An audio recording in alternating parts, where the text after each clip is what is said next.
Hello guys, Bless here and welcome to the channel. Today I'm going to be sharing with you three strategies that will help you get the best price when you're dealing with Chinese suppliers. Now I've been studying and doing business in China for about 8 years now.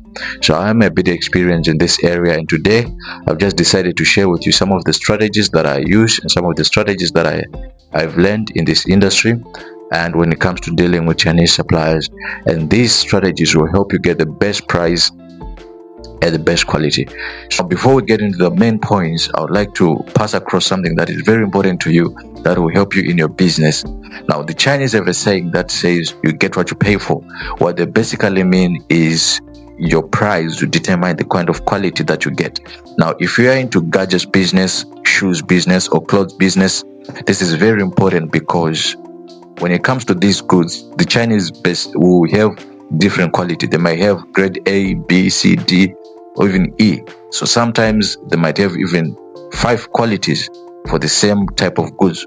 So let's say you are into shoes and then you want some shoes and the supplier says it's $20 and you negotiate too much and then he ends up agreeing to $10.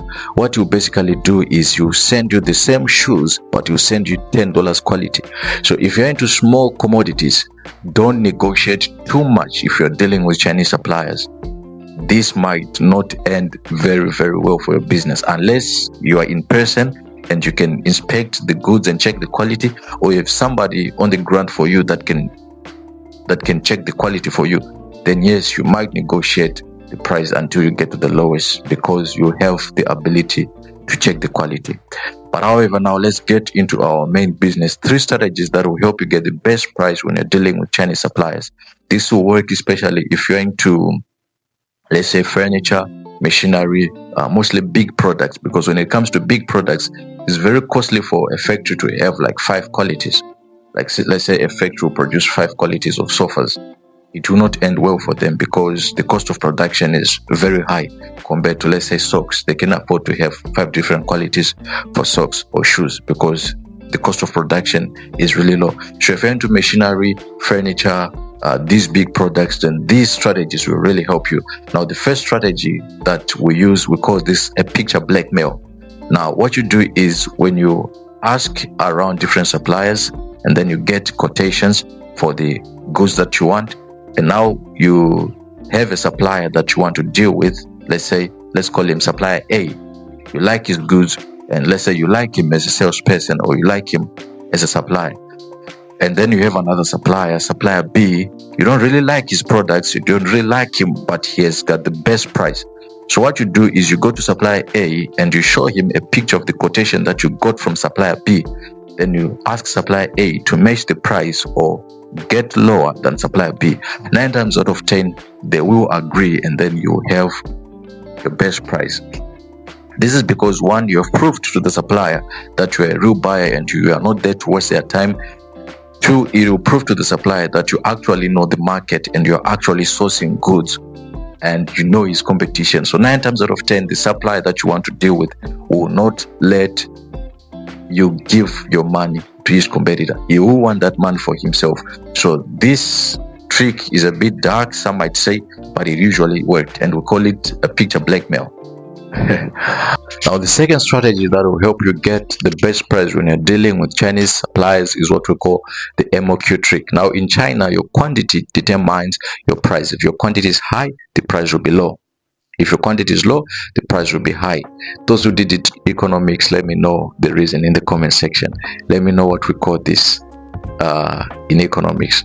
I know you guys are learned. Just let me know in the comment section, right? So what you do is you ask for the price, and then the supplier will ask you for the quantity. What is your quantity, right? And then you tell him you want like a high quantity. Let's say, for example, 50,000 pieces, or let's say 10,000 pieces, right? Then he'll quote you a price which is low. And then after I quote you a price that is low, you then tell him, I really want to buy, but for today, I only want to buy 1,000 pieces. Now, the price for 1,000 pieces will be a bit high than the price for 10,000 pieces. So what you do is you stick to your price, and then you tell him, I want to buy 1,000 pieces, but at the price of 10,000 pieces. You then go back and forth with him. At the end, he will agree to sell it to you. He will not let you leave with money. You will take that money away from you, because why? The Chinese love money. Now what you do is, after it takes that money for that order for you for 1,000 pieces at the price of 10,000 pieces, he will not produce your goods at that moment. He will then wait for other clients to order 9,000 pieces. He then combines those 9,000 with your 1,000, and then he produces 10,000 pieces. Now the cost of production for him will be low. Those who did economics, let me know what we call this in economics. Let me know in the comment section, and then you get your goods at the best price. He also gets his money. At the end, he ended up just producing 10,000 pieces, 1,000 for you, 9,000 for the other clients. So this trick works, and it works. I could go deeper into why it works, but it works. If you did economics, you know this. Now the third trick that will help you get the best price when you're dealing with Chinese suppliers is what we call the deposit game. Now the norm in China is, when you have a big order, right, you pay 30% deposit, and then they process your order, and then when they finish, you pay the rest, that is 70%, or maybe 50 at the start and then 50 at the end. So what you do is, when you get your quotation, right, let's say for a truck, you want to buy a truck, then they say this truck is $20,000, but we will need 5 days to prepare your truck and to have it ready for shipping. So you pay 30% now, and then at the end you pay 70% when it is ready for shipping. So what you do is, you ask them for a discount. Give me a discount, give me a discount. They'll probably say no, because you're not offering anything. Let's be fair, you are really not offering anything. So you then offer to pay 70% deposit. You say, what if I pay 70% deposit? Will you then give me a small discount? 9 times out of 10 they will agree. Why? You're offering something. Business is all about value, guys. You have to offer something, then you get to take something also. And if this is a factory, right, you producing more money upfront will help them with their cash flow, because after COVID, like, the cash flow in China has not been really good for these factories. That's why they are pushing so hard for the foreign market. So if you offer to pay 70% deposit, they will agree to give you a discount. Why? Both parties are benefiting. They get more cash flow, and then you get a little discount. So these are some of the strategies that I've used to get best prices when dealing with Chinese suppliers, and I hope you can also use these strategies for your business, so that your business gets better.